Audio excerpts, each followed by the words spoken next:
Today we are going to discuss the Karadeniz mountain dog. This is a Turkish livestock protection breed and is found in a region close to the Black Sea.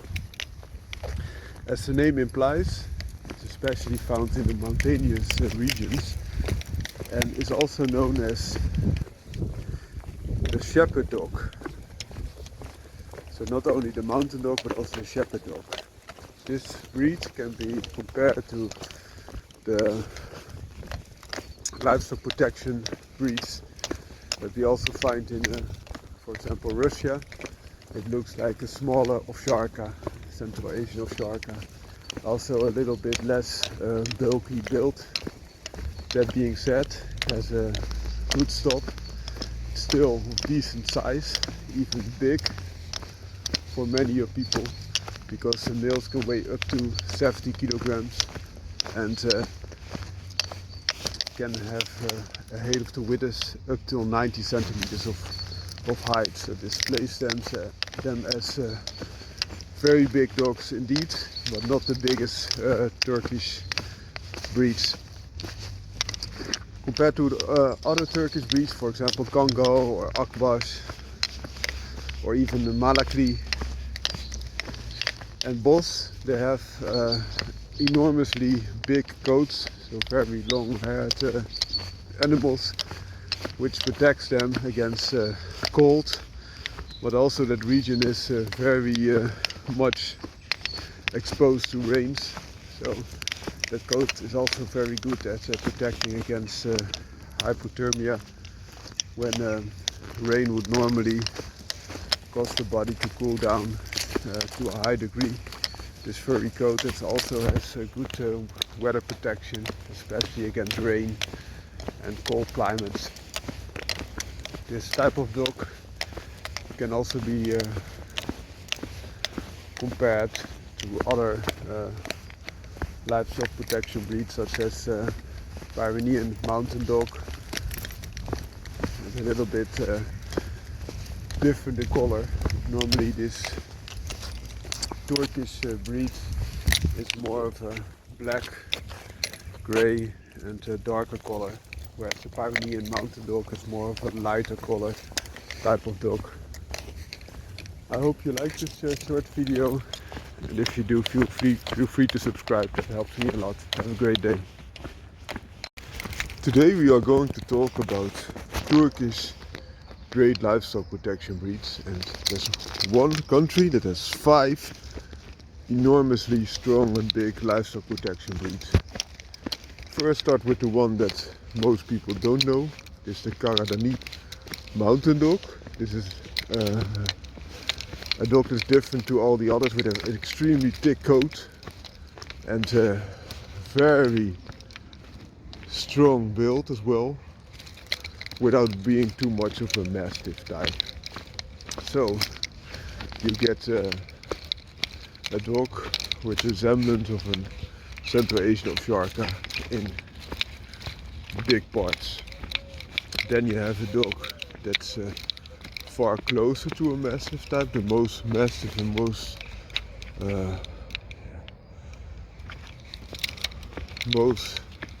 molosser type of dog, with saggy lips and also extremely big bone structure. This is the Malakli. This dog is different to all the other breeds except the Bos shepherd, also that it has a short coat, a very short coat. This is a real strong dog type, especially very strong for its size. Not the strongest, and it will tell you a lot. The strongest is then the Bos shepherd. Also shorter hair, a little bit longer than the Malakli, but not as massive in build, but it is extremely massive in size. It's one of the biggest dogs in the world, and if you look at the size, the average size of the specimens, they might be the biggest dogs there are, so even bigger than Great Dane and Irish Wolfhound.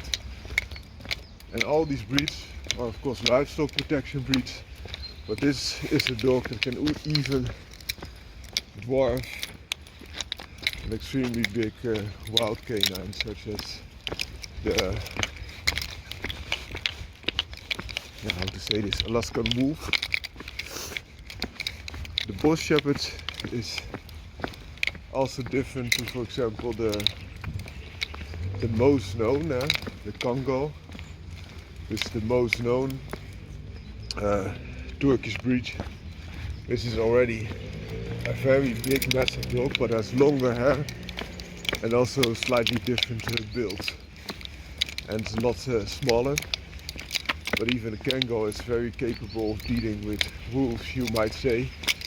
So how can it that the Bos Shepherd dwarfs them and the Kango doesn't? Kango dwarfs local Turkish wolves perhaps, but those local Turkish wolves are a lot smaller than those wolves found in Alaska. That's the reason. So an Alaskan wolf can weigh up to 60 kilograms, whereas the Turkish wolves I think would be on average between 30 and 40.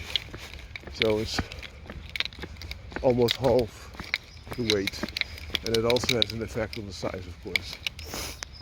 But the Kango is very known and brings you the benefits of a massive type of weight in a more of a shepherd type of body, so less massive and very good and agile. There's also the last breed, the fifth breed, which is the Akbash, which looks a lot like the Kango, but this Akbash means whitehead. You could see it a little bit like a subspecies, but they are different altogether. And FCE registration, I think they were both registered as one breed, also known as Anatolian Shepherd.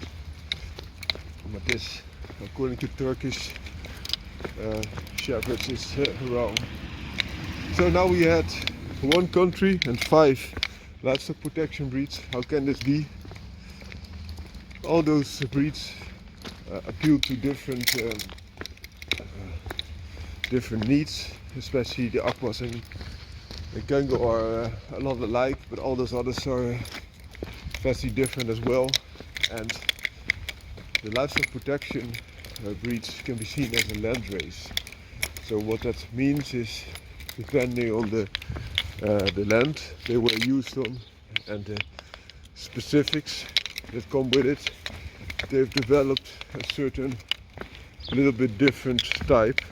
So also, for example, the Ovcharka that I mentioned is very close to some of the Turkish breeds, and whereas, for example, the Alabai would also be close to some others. If you, for example, would cross Akbas and Malakli type of Turkish breed, you would be close to an Alabai. It's not the same. I'm not saying that it is the same, but that's the reason. The dog here on the leash is my Petadol Terrier, not a livestock protection breed in that sense of the word. It is used to protect livestock, especially poultry and sheep, lambs, against foxes and badgers by going into the foxes and badgers dens, or fells as they call them. Therefore they're also known as fel terrier. And the fel is like a rocky den, and deal with the predator there. Have a great day.